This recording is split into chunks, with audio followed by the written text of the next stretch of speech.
Hello and welcome back to the second discussion, rather than paper, of part 3, War in the East, War in the West, the sono-political diasporization of Jamaican sound systems and their co-option during the Cold War.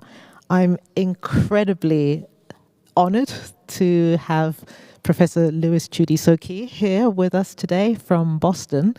I've been following his work for many, many years, so it's a great privilege for me. So thank you, Louis, for being here. If you could just allow me a moment, I'll just give you a brief introduction. So Professor Louis Chude-Sokei, his work includes the award-winning The Last Darky, Bert Williams' Black on Black Minstrelsy, and the African Diaspora, The Sound of Culture, Diaspora and Black Techno-Poetics, and the recent memoir, Floating in a Most Peculiar Way, which I am presently devouring. He teaches in the English department at Boston University, directs the African American Studies program, and is editor-in-chief of the journal The Black Scholar.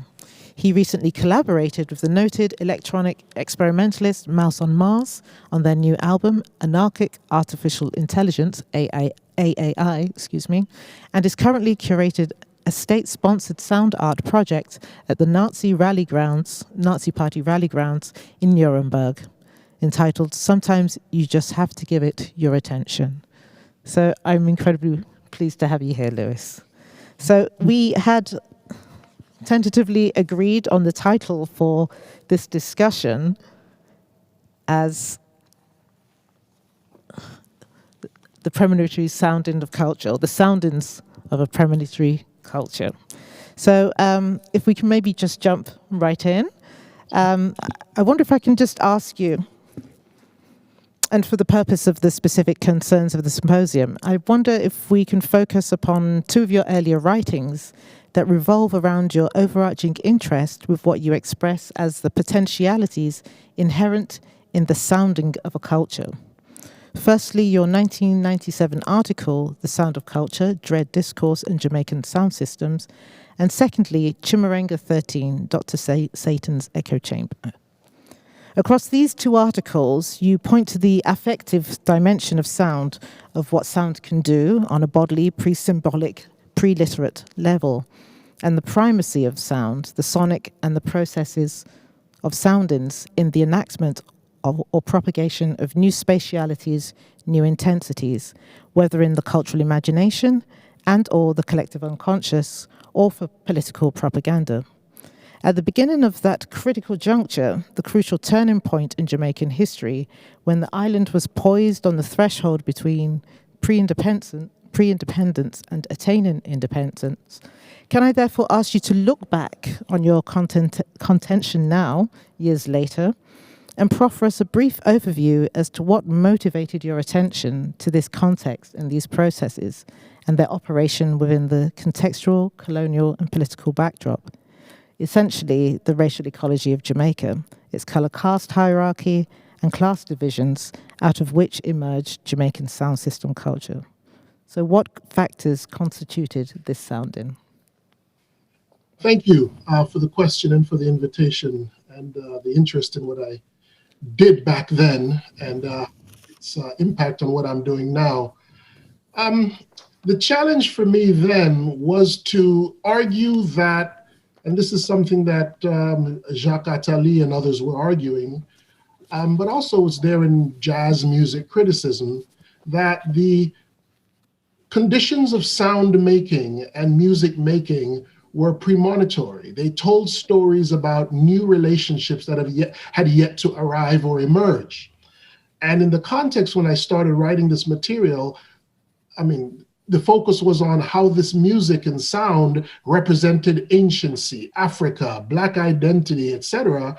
But I kept seeing new relationships and contradictions emerging in the sound. Now I guess we would say futurities. Mm-hmm. And so I was interested in that. Now, the challenge then was to translate and thereby validate specific material cultural contexts into the language of what was fashionable at the time, which was post-structuralism as it began to mutate into post-colonial or diaspora theory. I point this out because at the time, over time, it seemed that the immediacies of the Jamaican context have become lost to myth.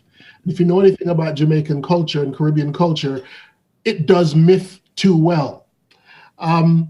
The immediacy of the post-independence, pre-structural adjustment, narco-terrorist sound culture, we tend to forget the details of that. So I'm going to break out of the post-structuralist mode for a moment and just talk about the immediate inspiration for this. Yes, please.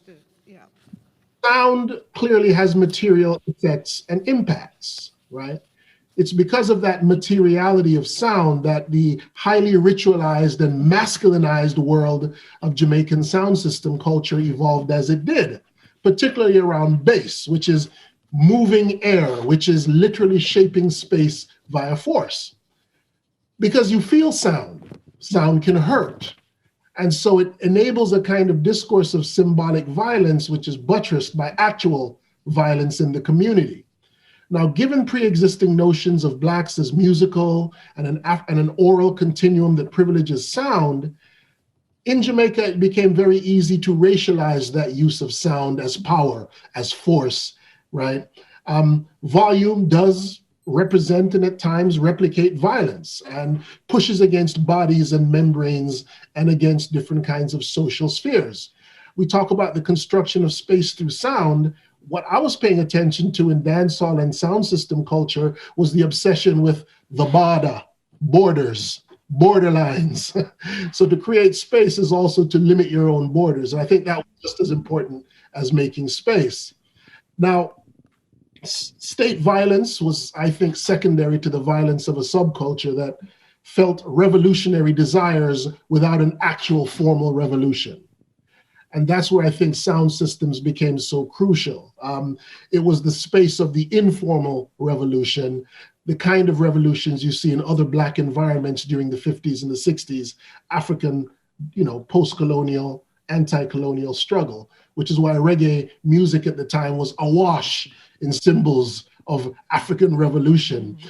A revolution that never quite happened formally, but the same energies that were in Angola and Cuba, right, were felt in Kingston. And so that informal revolution, I think, entailed the shift from dominant mainstream media to sound systems, which was a real shift in cultural self-definition from brown-white Creole ideologies to the Black poor, and also the technologically sophisticated poor. And so that is what really motivated this. And another thing I want to point out here is that the post-colonial or neo-colonial state was seen in Jamaica as vulnerable. And I'll return to this if I can later on, because we have to keep in mind that sound systems emerge in this historical space when the state is acknowledged to be barely able to maintain its own borders and its own laws. And so this cultural force, this volume power, this power that was announced and mobilized by sound, certainly empowered those who felt opposed to or outside or marginal of state sanction. And so state vulnerability is very important for me in that moment of the emergence of sound systems, not the origins of sound systems, but the sound systems really begin to define the nation culturally in socioeconomic and colonial terms. So, in this sense, it's like, I was just thinking about Deleuze and Guattari. They have this idea of the nomad war machine, and it is the threat to the state in this sense. So, I know you will maybe come on to talk about its co-option by the state, but at this point in this, I really like this point you make of a revolutionary desire without the form for the revolution. Right, and so it's that impetus, that drive shifts to this very attendant mode, of sound. Yeah. Right. So so that whether it's through its capacity to territorialize space, to reach into and encroach upon. This point you're making about borders as well, the ability to puncture borders. Borders are always membranous in this sense, which again, speaks to the very quality of the speaker itself. So yeah, this way in which at this point it's I don't want to say just guerrilla, because then that will maybe add to that kind of mythicization of the sound system emergent culture. But it is, yes, it's in that state where the state itself has to try to deterritorialize it or reterritorialize it for its own means. At this point, it's a loose weapon. Is kind of what I'm understanding from your thesis. Absolutely. Yeah. Loose weapon is a good way of describing it. I didn't at the time when I was writing those essays think too much about state vulnerability, but it's exactly what was going on as we move from independence to the emergence of, what we call, politically correctly or incorrectly, the narco-terrorist regimes. Also fuel, not just sectarianism, but also fuel access to technologies, for example, post-Soviet weaponry. Which flooding the market, yes. Alongside with new kinds of transistors and sound equipment and subwoofers, etc. All of that is sort of brought into the framework of a racialized use of sound in a racist colonial society, but this sort of masculinist commitment to the Black poor as being the technologically sophisticated / weaponized poor. And the state has very little to do with managing that. And that's, for me, the context within which sound systems and volume become not just a loose weapon, but a braggadocious one into declaring its looseness regularly. I'm sorry, I'm just laughing at that word braggadociousness because I only ever hear it in certain quarters. So I know it's always one that, yes, sort of makes me chuckle somewhat. So is this this thesis then, as it's maybe developed now, or in your rethinking some 20 odd years later, is this kind of bound up with your sonic informatics, your conception of sonic informatics? It is. One of the things that always inspired me, and this is not just in the work on sound systems, but the work on sound systems would then enable work that I did a few years later on Nigerian and West African internet crime and the cultures of technology, not just masculinized, but emerging from the Black poor. That made me sort of look back on music, because the question was, hey, how is it possible that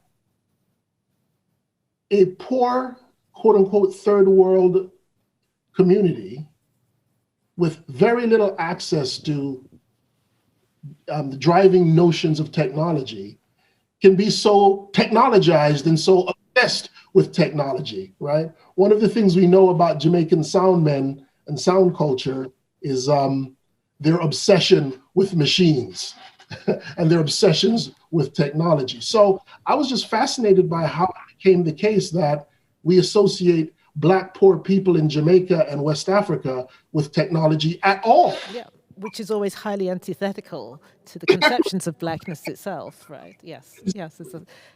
So if you go back and you rethink these antithetical conceptions, you realize that through music, it's never been antithetical. The problem is in reading music as strictly, and this was the nationalist discourse of the time, along with the racist discourse of the time, seeing Black music and Black musicians as just about melody, rhythm, poetry, sort of a literary critical notions of resistance, etc.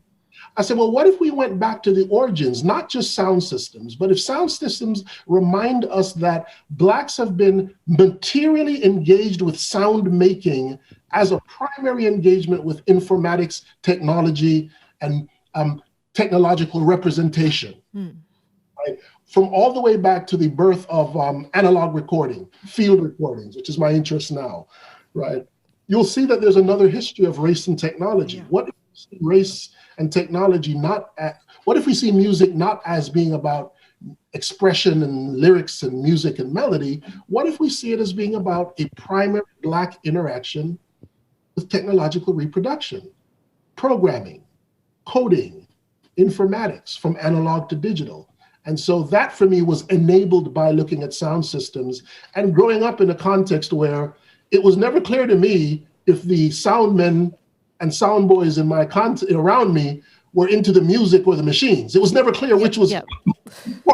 That again, thinking about borders and boundaries, it's so blurred in that concept. I mean, in the talk, the discussion I had earlier with Sebastian, this notion of the sheer crafting and the engineering of these beautiful pieces, and whether the pleasure, the jouissance, is to be taken from the knowing that you've made this technically superior piece of sounding equipment, or the music that's being played through it, the simple emission, although we know that emission comes with a lot of bass, right, as you're saying. Yes.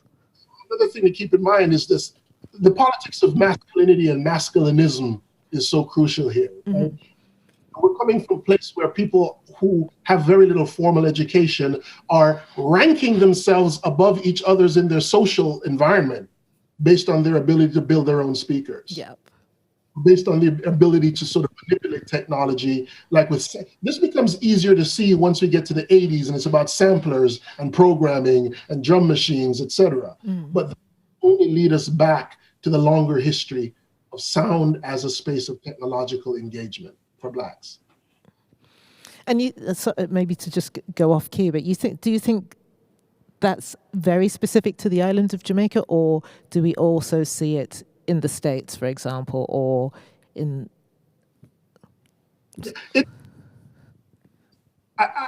The level at which it becomes fetishized and publicly mythified in Jamaica isn't matched anywhere else. That's right.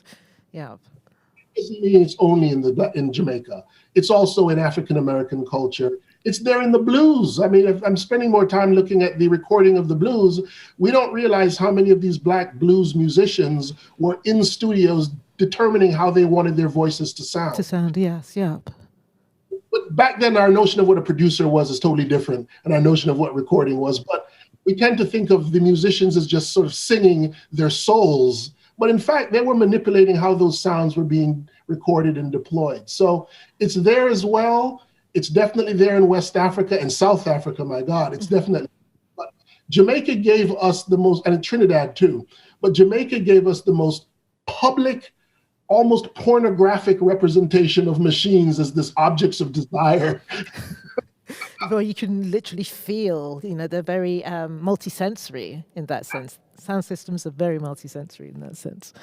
Okay, so, I mean, I'm sorry, I think maybe are we having a little bit of a problem hearing you, Lewis?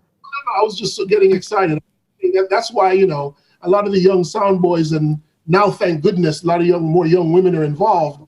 They just want to curl up in front of the bass bins. Yeah.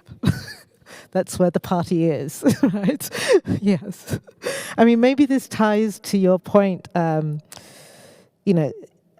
can see that the sound systems are there, maybe at the incipience of the independence movement, or if not in its full the independence movement, not in its revolutionary form, it is at least accelerated by the emergence of the sound system.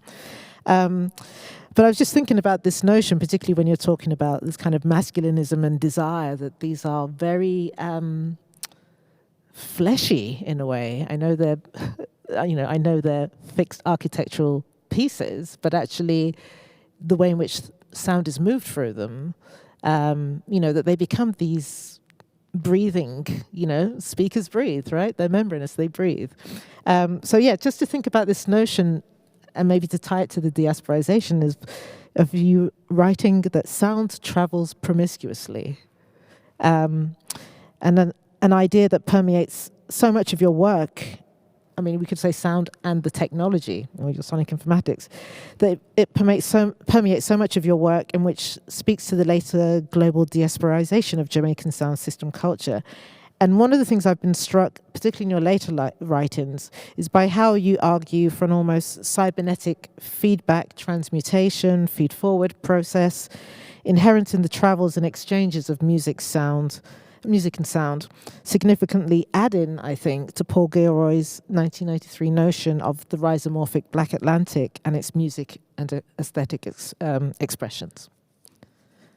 Yeah, I think I could just start out by saying that promiscuity and the quasi-sexual language is important here, because we can't talk about hybridity and blending without realizing that we're talking about certain models of sexual reproduction, membranes and fleshiness, sexuality, and spaces of gender dynamics, which sound systems are. The period that we're talking about in the sort of Cold War Continuum is also a space where women become more prominent in the space of dance hall culture.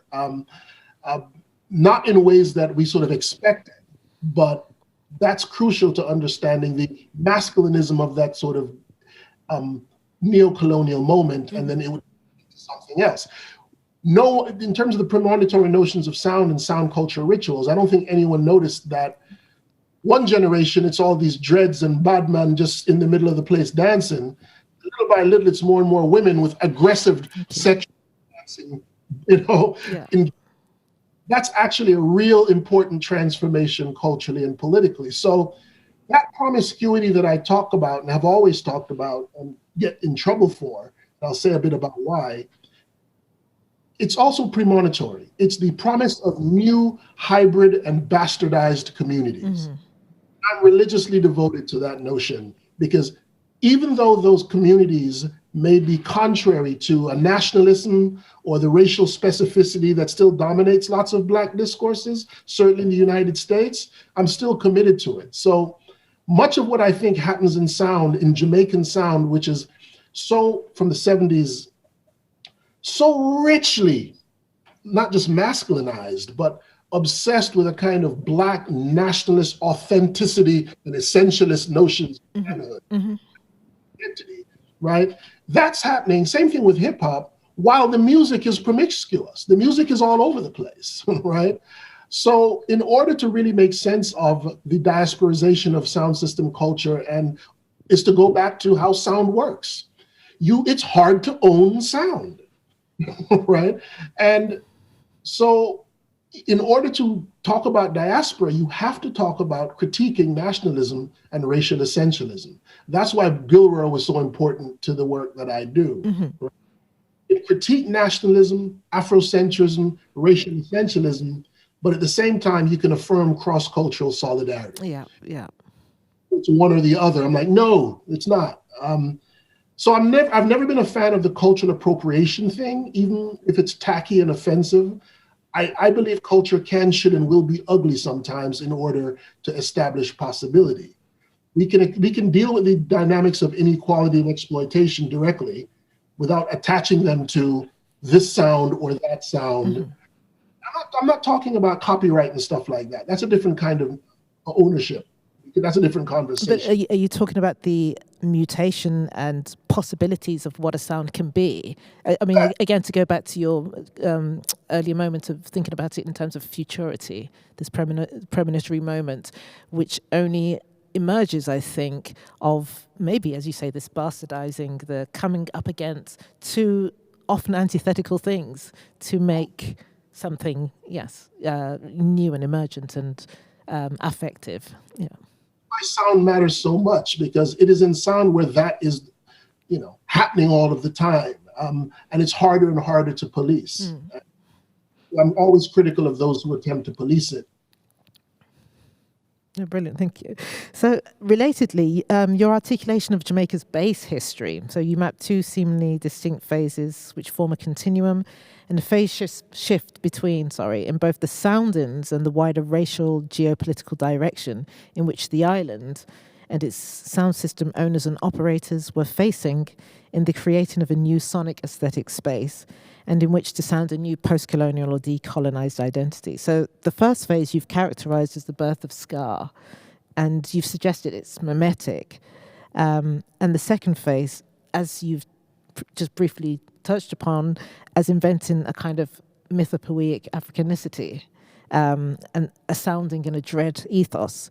So I'm just wondering, now as you look back at this work, what factors, economic, political, ratio-political, account for that phase shift? Maybe as you saw it then, maybe as you see it now. Is it too simplistic to see the first as a pre and then first flush of independence optimism when it looked to the US and for its reinvention of itself, or its invention of itself?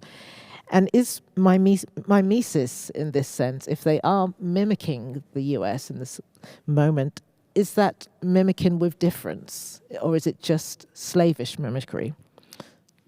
Yeah, I suspect that this might seem inadequate as an answer, as all answers might be when we talk about sound systems, because there isn't time to really talk about all the different factors, the economic capital, the shifts in gender dynamics, the shift in migration patterns, which was those early essays, right? But I'll identify a couple of things here.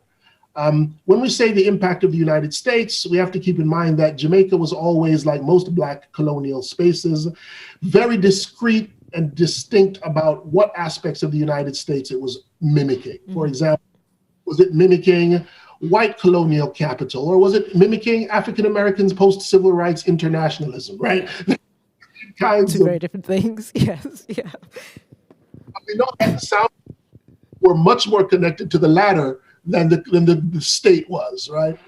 But at the time, looking back, I was definitely still struggling with the overwhelming Pan-Africanism and the tensions of racial solidarity that depend on essentialism. So again, by the time I'd moved from those essays to talking about Nigerian internet crime and the sound of culture, I was feeling more comfortable to sort of move because of dance hall sound systems and hip life in Ghana and other forms of music that I began to describe as post-nationalist, right? And at that point, Glissant and Creolization and Wilson Harris and what I think is more important, that material began to point out how important it was to critique Blackness in order to expand and understand the blackness and multiplying it as opposed to a blackness. Yeah, absolutely. Yeah. Okay. I'm sorry, that kind of dropped out there. Could you just repeat that for us, please, Lewis? I think we're more comfortable pointing that out now, but back then that was very difficult to navigate for people. Multiple Blacknesses that may phase each other out and cancel each other out, and may dominate and then be critiqued internally. So that to me became much more interesting. And I saw that going on, for example, in dancehall and reggae sound systems. Yes, you're breaking away from colonial ideologies and colonial whiteness, but when you break away from America, you're also, as we know in reggae, breaking away from the dominance of African-American now. Yeah. So there are these constant negotiations of potential betrayals, as it were, as one moves or tries to define, not even define, but tries to explore another notion of blackness. Or define one vis-a-vis one that's dominant. Yeah. And what's important about the Cold War era, though, is this is also the era of formal Pan-Africanism. By the time we get to sound systems and reggae, that's a popularized Pan-Africanism, right? Cold War period, we're talking about a period of Black internationalism and Black colonialism that dominated Black political thinking before it becomes seen as co-opted by the US State Department with its jazz tours and its use of African Americans to represent American freedom despite their oppression at home, right? Kind of the hypocrisy of that, yes.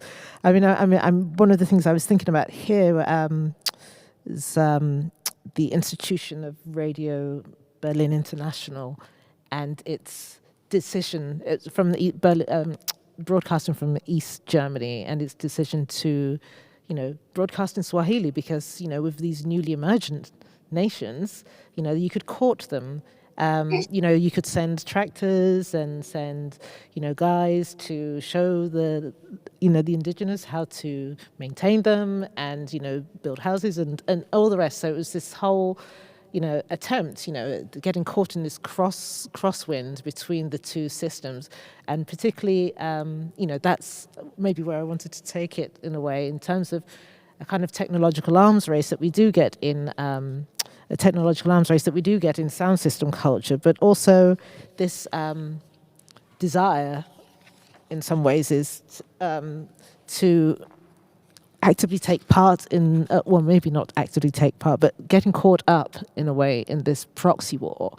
And so, to go back to the notion of Deleuze and Guattari's nomad war machine, this is the point, I think, when they get fully co-opted by the state. The state refines itself in this, to come to your notion of the state vulnerability in this moment, or in the previous moment. But the state then seems to organize into a hardened political factioning between two very distinct tribes, as it were, and co-ops sound system culture in that. So I just wondered if maybe, connectedly, in terms of thinking about the political schism at that point, if you could say maybe something about the role of sound systems in Cold War politics in the island of Jamaica. So how the island, and more notably its capital, divides along sono-political lines, not just postcodes, but street divisions, formal garrisons with either stationed or party-sanctioned, party political affiliated sound systems, either to the JLP or the PNP, in what I think about as the escalating vibrational, because of the bass, because of the sound, the escalating vibrational delusions of the island's sonic warfare and the resultant civil war, the legacy of which still rumbles on today. So I wonder if maybe we can couch this then from a move, couch it in maybe Steve Goodman's concept of the politics of attraction and repulsion. And, is this, as the nomad war machine becomes a state war machine, is it a moment of sonic attraction and conviviality to pure sonic repulsion? And maybe to come back to this masculinist moment you were talking about in terms of the noise and who can be the loudest and the biggest. So sorry, there's a lot of points there, but I just wondered if you could think about that. That's great. I'm really impressed and pleased with the idea that we could talk about proxy warfare in sound systems in this period in Jamaica, and use that as an analytic throughout the diaspora. Really. It's a crucial period everywhere for the Black diaspora. But I'm a little suspicious or cautious about the co-opting of sound systems by the state, simply because the state is so vulnerable. The state is in desperate need for authority. Yep. So it attempts to co-opt the sound systems, but I'm not sure that the state co-opted the sounds. I'm thinking the sounds co-opted the state. I was just going to ask if you felt that was the case, right? Yeah. No, please, sorry, go on. Yeah. I'm also, again, there are people who've done a lot better work, more work on this than I've done, because I haven't done much recently. But I just know that notions of socialist and capitalist in Jamaican vernacular culture and sound system culture are like notions of Africa. When you say that this is African, you don't mean it's African. You mean it's coded in ways that place you vis-a-vis other spaces culturally in Jamaica. So socialist and capitalist, I don't actually believe that any of these ideological forces or notions of political economy really do that kind of proxy war in the sound system culture. I think when we read these terms in the history of this period, we tend to say, okay, JLP, PM, Manley and Siaga, those two were not as different as we like to remember them ideologically. Yeah. And so, they also played up some of these divisions when, in fact, I don't know that ultimately the Siaga, Manley, JLP, PNP thing was anything other than just a fragile state form trying to align itself with global flows, when in fact the dominant political narrative was coming from these new communities in Kingston and outside of Kingston that were becoming fueled not only by that ex-Soviet weaponry, but also by, I'm sorry, could you just say that again, Lewis? That just dropped out. Fueled by the? by ex-Soviet weaponry, but also drugs trade. Yes, from the States. Yeah, you talk about obviously the Siaga-Reagan nexus as well, and the flow. The many things that possibly were turned a blind eye to in that period. Yeah, absolutely. Yeah, so that builds another.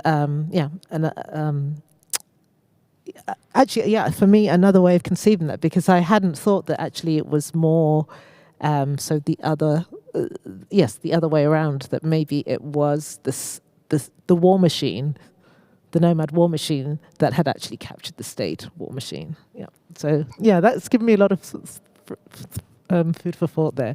So I wondered in that case whether it's worth asking you if we should watch this Manly JLP moment, or if I can just ask Elisa, how much time do we have left?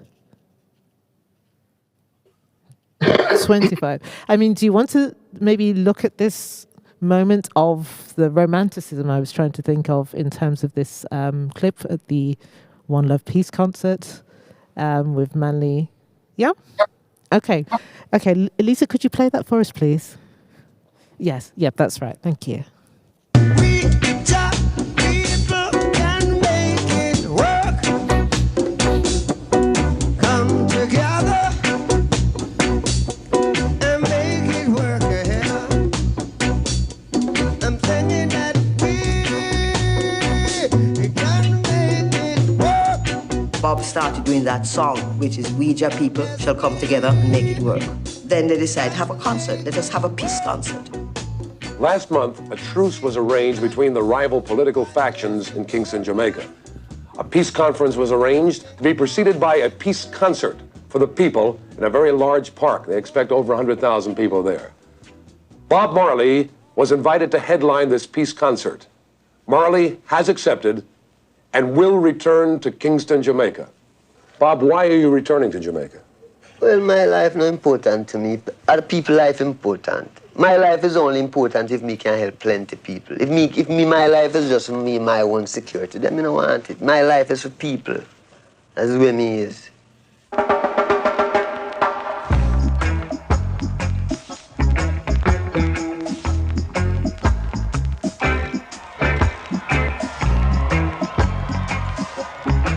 Busloads of people went out to the airport.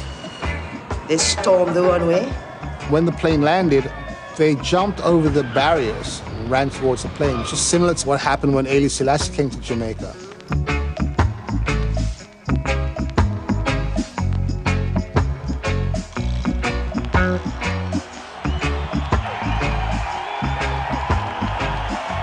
It was amazing to see this stadium with 30,000 people. People who were opposed politically were sitting beside each other.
Played a wrong note.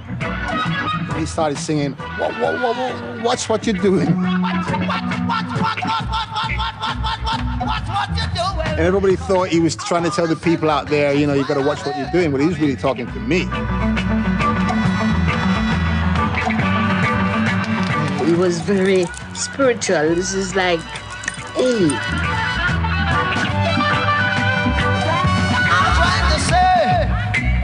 Could we have up here on stage here the presence of Mr. Michael Mann and Mr. Edward Siaga. Oh! We just want to shake hands and show the people that we're gonna meet them right. We're gonna unite. We're gonna meet them right. We got to unite. Get. He didn't plan it at all. It was spontaneous. I'm waiting.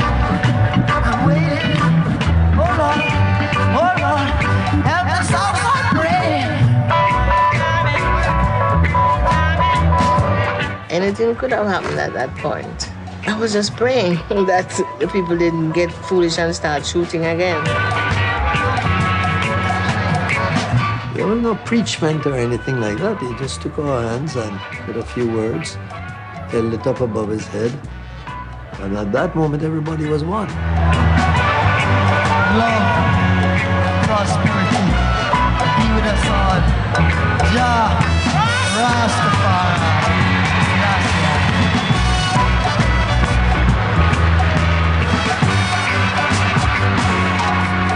He was able to do that. He was able to bring people together in that way. The same half uptown, half downtown, half black, half white. It's that marriage of everything. He just embodied it all in one person.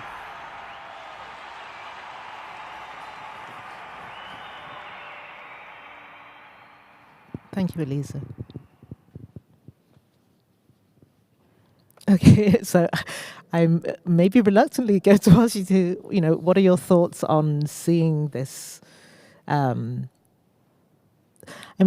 wonder if it's an image that plays to the romantic notion of, obviously, of course, of Mali, but also a romantic notion of, amongst this civil war that had been raging throughout the 70s, if not before, that there was this possibility through this almost messianic, with the death of Haile Selassie, with this messianic figure, that somehow, the best of both white and black, this miscegenated figure, could somehow unite the island. And I'm just wondering, it's symbolically, it looks like, a fruitful gesture. But I wonder if you can take it from there, really. I haven't seen that in a really long time. What I find fascinating is that it's remembered as a failure. Yeah. The romance that you're describing was in that moment and perhaps immediately in the aftermath for in Jamaica. But now people look at it as an example of something that didn't happen. And I think especially in the next election, there was the murder of 800 people, right? So, and they never shook hands again, Siaga and Manley, until Marley's funeral. So, there's... And one of the interesting things, too, about racial reconciliation and hybridity, like someone like Marley, is that in the Caribbean, we have a long history where out of many one people, Creole, mixed, etc., only get used to dominate Black people. Yeah. And so that representation there was utopian, but depending on who you are looking at, who's looking at it and the perspective there. And it also enshrines a binary division that I don't think really existed between PNP and JLP in terms of political economy, use of violence, and, and problematic relationships to, so I think of that as one of those great moments. And there are others in the African diaspora in that period that were intended to represent possibility, but we now remember them as kind of the failure that gives rise to terms Afro-pessimism. Yeah. But actually, the initial use of the term Afro-pessimism comes out of neo-colonial independence failures in the African continent and throughout the diaspora. And so many of these narratives of failure are embedded in these moments that are supposed to be mythically transformative, and yes, but the future that failed to arrive. Yeah. Okay, so I think we're having problems with maybe your sound. Is it our sound, Elisa, or Lisa's sound? I said when we began our talk, this is a context and a situation where they do myth too well. Yeah. So I'm going to do a full 180 turn almost, still related through sound, and from sonic emission to sonic reception, and to your most recent and possibly being here in Germany, maybe the most contentious project. I know from sort of watching, undertaking some research around this before, that you were relatively reluctant to embark on this project. So maybe if I can just prefigure that a little bit. I'd like to take the title of your article from 2011, When Echoes Return, and echoes being quite symptomatic across a lot of your work, echoes, reverberations, feedback. Not in this instance to chart its significance in terms of the black music traditions emanating out of sound system culture and their transnational crossings, but rather to dwell on its meaning in conceiving of the long sonic resonance of history in your current sound practice and project, Echolocution, at the Nuremberg Rally Grounds. It's a project that seems to be most timely, at least for me, in the current geopolitical climate, one that has seen the resurgence of right-wing factions as much as across Europe as the US. So, as I said, echoes, vibrations, reverberations are consistent operational terms and sound system dub sonic practices and strategies that seem to stretch across the breadth of your writings on sound. You've long asked the question of how long is an echo? But you've also invoked a wider conception of echo to interrogate the sonic aftermath, the sonic afterlife of sights and experiences of historical trauma. So I'd like to turn now, if we may, to your current project, Echolocution. And as a concept or possible concept, I wonder if you could take a moment to explain its meaning, its play on possibly bat echolocation, and what the project entails. Oh, wow. Well, it is a pun, and it's just a literal one. It's echolocution, spaces speak. Okay. Out there called Spaces Speak, which this wasn't inspired by, but it's certainly informed by it now. The speaking of space through or using sound and echoes, we know that sound and echoes capture space, right? But can we reproduce that space and dwell in it, and what can it do for us? So that's where the title Echolocution comes from. Now, everything you're saying is absolutely right. It does come from my relationship to sound systems, sound production, music, the Black diaspora. However, I've not only been writing about distinctively Black and Caribbean modes of sonic expression through technology, I think there's been a silent thread that I'd like to bring out now, which is identified. It's about distinctly Black and Caribbean modes of listening. Yeah. There are attendant modes of listening that go with uses of sound. And so I'm definitely now looking at listening. I've always thought looking at listening is an interesting phrase, but yes.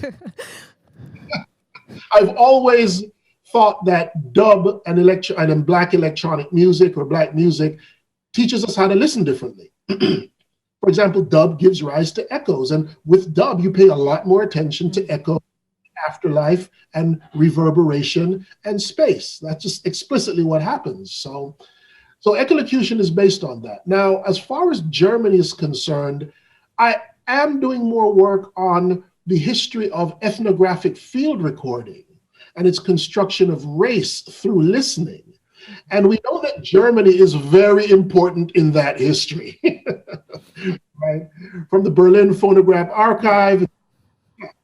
And so the idea of doing a field recording from the perspective of, a Black subjectivity, a field recording in Germany is certainly a deliberate kind of inversion. But I think it's fair and important for me to point out that Echolocution did not emerge because of Germany. I'd been building that for some years, and the goal has been and is to focus on sites of historical trauma throughout the African diaspora. It just so happened that I was working in Germany with Jan St. Werner and that crew from other projects, and they learned about Echolocution.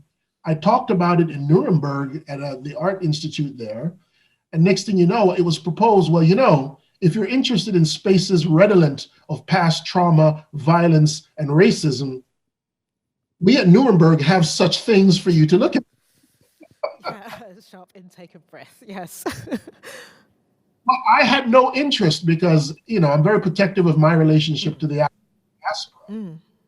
So it didn't seem to me that this was my interest. But when I thought about how diaspora as a concept is really coming from the Jewish diaspora, and how Black intellectuals and activists have always drawn from that discourse, and how the Nazi thing is a global thing. No one owns that now. It's certainly global. I thought it might be exciting to bring all of these associations with what I do and how I hear and how we hear race through sound, right, to the space that's so dense with its own historical and soundings, and to do with Nuremberg what I had been doing with slave sites in the United States and the Caribbean and the projects in West Africa and Central Africa, right? So all those things sort of got put on the side because Nuremberg became a possibility. And so I wanted to do that with other important listeners, meaning sound artists of color in particular, Mendy and Keith Obadike, Yara Mekavai, Kojo Eshun, who you folks are familiar with, as well as Olafur Eliasson and DAF from Nuremberg, but also to bring to the question of listening all of these associations that you've suggested and that my work suggests. But you're saying, so in the space itself, so in the rally grounds, and we've seen some documentation, some photographs of you sitting, listening, are you articulating, I mean, one always operates from a situated place of, so you're saying there's a specific black listening or other is mode of listening, and then if there is this other mode of listening in such a space as the Nuremberg rally grounds, how do you hear the past? How does one hear the past? Is it in the materiality? If you think of whether Morrison or Glisson talks about the past is always there, standing beside us. Toni Morrison saying that the future may be fixed, but or some variation, but it's the past that's constantly changing. And maybe changing by the way we listen to it in this case. And so I'm just wondering, is it in the very materiality of the stone? Are we listening sort of, Steve Goodman earlier was talking about unsound and infrasound. Are we listening to, like the stone tape theory, that a trauma that, I think you quote Chris Watson, that events haunt spaces. And the stone tape theory is that if a horrific act happens or an event happens somewhere, it's transmitted, it gets held in the materiality of that space. And so are we sort of exfoliating these, again, Steve Goodman was talking about sonic abrasions earlier, right, through this Havana syndrome attack or supposed attack.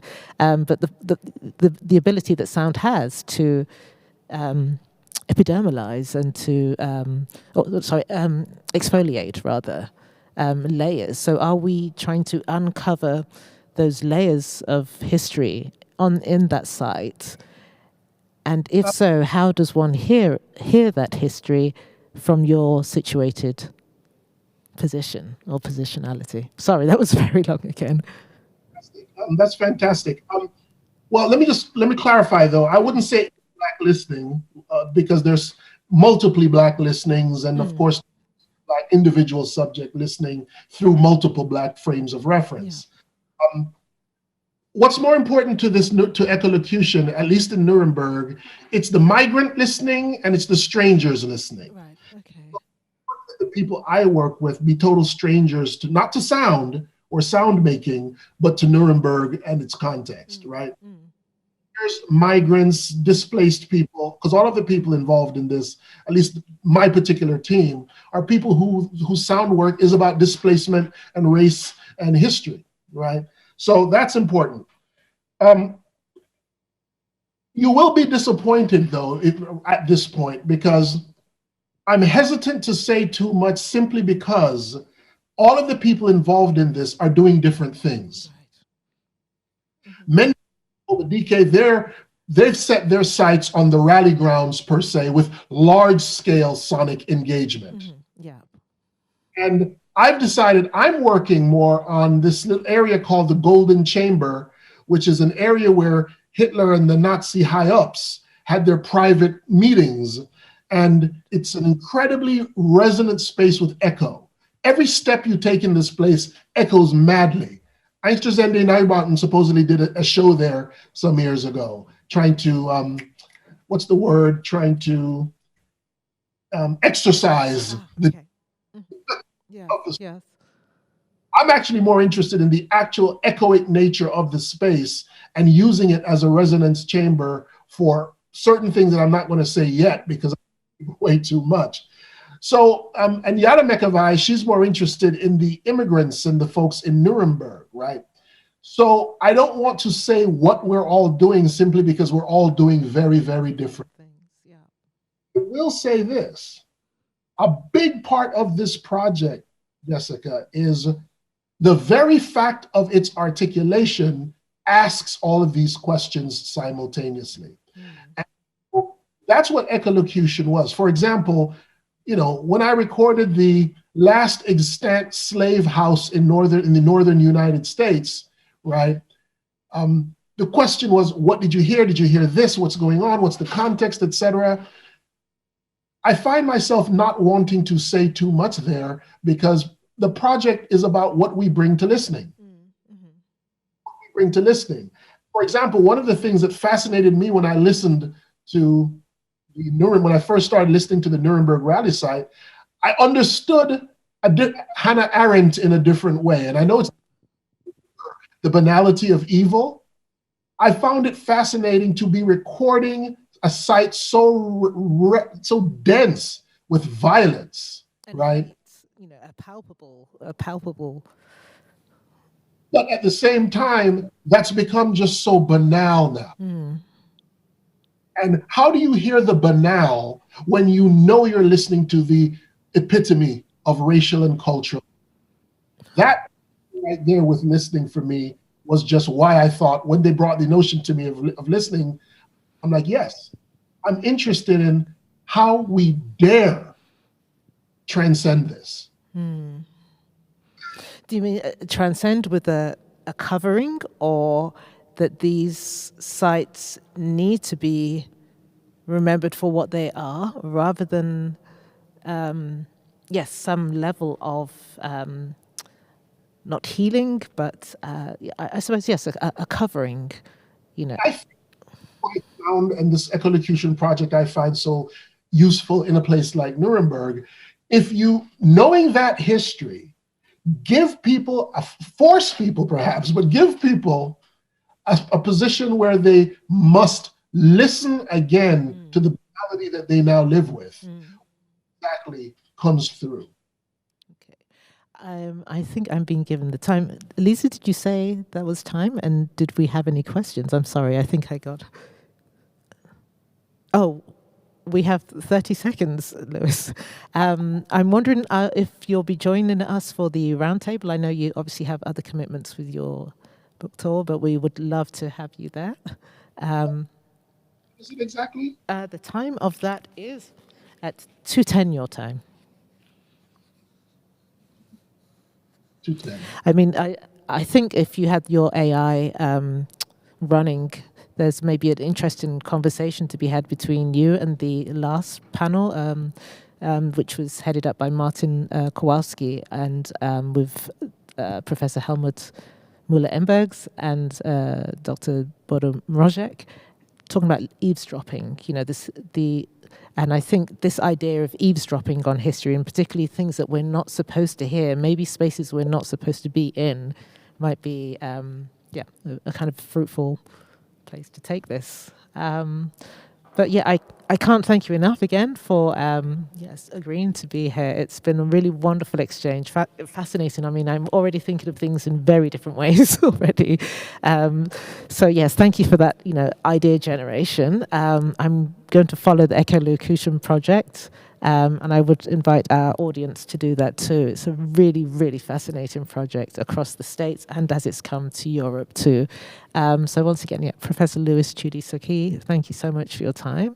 And maybe we will see you, or hopefully we will see you later for the roundtable. Yeah, okay, thank you.